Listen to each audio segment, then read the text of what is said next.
Hi hello welcome to Suvarna media. This is RJV. యథావిధంగా ఆంధ్ర రాష్ట్రం మొత్తంలో కూడా ప్రత్యేకంగా సువర్ణ మీడియా తరపున మనం అయితే ఎన్నికలకు సంబంధించి ప్రజాభిప్రాయాన్ని స్వీకరిస్తున్నాం. అందులో భాగంగా ఈరోజు మనం చూసుకుంటే అనంతపురం జిల్లాకు సంబంధించి గుంతకల్ అనేటువంటి నియోజకవర్గానికి మనం ఇచ్చేస్తున్నాం. ఇక్కడ ఓటర్ల యొక్క నాడు ఏ విధంగా ఉందో ఇప్పుడు మనం తెలుసుకుందాం. ఆంధ్రప్రదేశ్లో ఎలక్షన్స్ వస్తున్న విషయం అందరూ తెలిసిందే. సో ముఖ్యమంత్రి ఎవరైతే బాగుంటుందని మీ అభిప్రాయం? చంద్రబాబు అయితే బాగుంటుంది. చంద్రబాబు అయితే బాగుంటుంది. అభివృద్ధి అవుతుంది. అభివృద్ధి ఏం లేదు, మొత్తం అన్నీ పోయినాయి. ఏది ఉద్యోగస్తులకు కానీ ఏది లేదు, పిల్లలు యూత్కి కానీ ఏం లేదు. మైన్ టీడీపీ గవర్నమెంట్ వస్తేనే బాగుంటుంది. చంద్రబాబు నాయుడు అయితేనే బాగుంటుంది. ఎందుకని సార్? ఏం లేదు, అన్ని రేట్లు వేస్తున్నాడు. ఇంకా ప్రజలు స్నానానికి అవస్థలు పడుతున్నారు. ఈరోజు మనం చూస్తున్నాం కదా కళ్ళారంగా. ఏ సార్ అంతే కదా. మళ్ళీ మద్యం ఎట్లా ఉంది సార్? చూసిండేదే, ఇంకా మామూలు పెంచి పారేసినారు అన్ని రేట్లు కూడా. క్వాలిటీ బాగుందా? క్వాలిటీ ఏం బాగాలేదు, ఏం బాగాలేదు. చంద్రబాబు నాయుడు సీఎం అయితేనే బాగుంటుంది. మార్పు కోరుకుంటున్నారు ప్రజలు. చంద్రబాబు నాయుడు సీఎం అయ్యి మా ప్రధానమంత్రి మోడీ కావాల్సిన కోరుకుంటున్నాం. ఈ 5 years చూసాం కదా, పథకాలు సరిగ్గా అమౌంట్ తక్కువగా ఉన్నందువల్ల చేశారు. సాధ్యమైనంత వరకు అమౌంట్ తక్కువ ఉన్నందువల్ల అమౌంట్ పెరుగుతుందని ఆశిస్తున్నాం. టీడీపీ సార్ ఇప్పుడు ఇవి ఒకటి అంటున్నారు పథకాలని. రేట్లు ఎట్లున్నాయి సార్? కరెంటు బిల్లు ఎట్లా వస్తున్నాయి? ఇంటి గుర్తులు ఎన్ని తుర్లు పెరిగినాయి? అవన్నీ ఉన్నాయి కదా సార్. మీరు అదేం పథకాల గురించి అంటున్నారు. ఏముంది సార్, పథకాలు రేట్లు చిత్రంగా ఉండే సార్. మాట్లాడాలి బతకాలంటే చాలా కష్టం. టీడీపీ గవర్నమెంట్ వస్తేనే మేలు సార్. సార్ చంద్రబాబు నాయుడు అయితే బాగుంటుంది సార్. అభివృద్ధి సంక్షేమాలు బాగా చేసినాడు. అంతకుముందు పనులు బాగా చేసినాడు. పిల్లలకి బాగుంటాయి. స్కాలర్షిప్లు అవన్నీ పడుతున్నాయి. పలానోళ్ళు అని ఏం లేదు. మాకు స్థలము అందరికి ఇచ్చే వాళ్ళకి ఉన్న వాళ్ళకే ఇచ్చినారు. మాకు మాట్లా వాళ్ళకి ఎవరు ఇలే. వచ్చిన స్థలం కూడా వేరే వాళ్ళకి ఇచ్చేసినారు. మళ్ళీ మా మాట్లాడాలి బీదోళ్ళు ఎట్లా బతకాలన్నా అదే మళ్ళీ మా బుద్ధి పుట్టిన వాళ్ళకి వేసుకుంటాం ఓటు అంతే. చంద్రబాబు నాయుడు ఉంటేనే బాగుంటుంది. చంద్రబాబు అంతే సరే.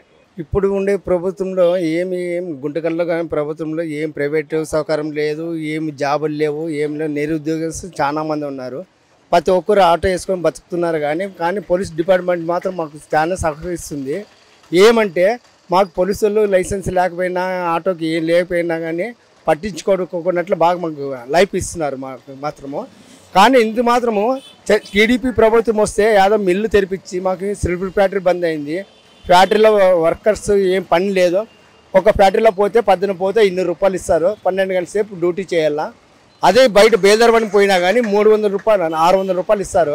కూలి ఎంతవరకే మాకు వర్తిస్తుంది.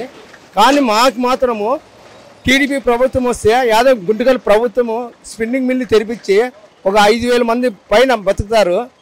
అదే యాదవ్ ప్రైవేట్ ప్రకారంగా పనులు చూపించినా కానీ మేము బాగా బతుకుతాము సార్. Thanks sir. నా టీడీ బస్సు బాగుంటుంది. మాకు రాజధాని లేదు. పోలవరం ప్రాజెక్టు క్లీన్ అవుతుంది. ఏం ఉద్యోగాలు దొరుకుతాయి చేసుకుని తినే వాళ్ళకి అందరికీ. ఏనా ఈ 5 ఏళ్ళైనా ఏం చేయలేదు. ఎవరికి ఉద్యోగాలు లేవు, దాడి లేదు. తినే వస్తువులు రేట్లు పెరిగిపోయినాయి. మేము బతికేది కష్టం అయిపోయింది. మళ్ళీ మీరే చెప్పండి దానికి కారణం.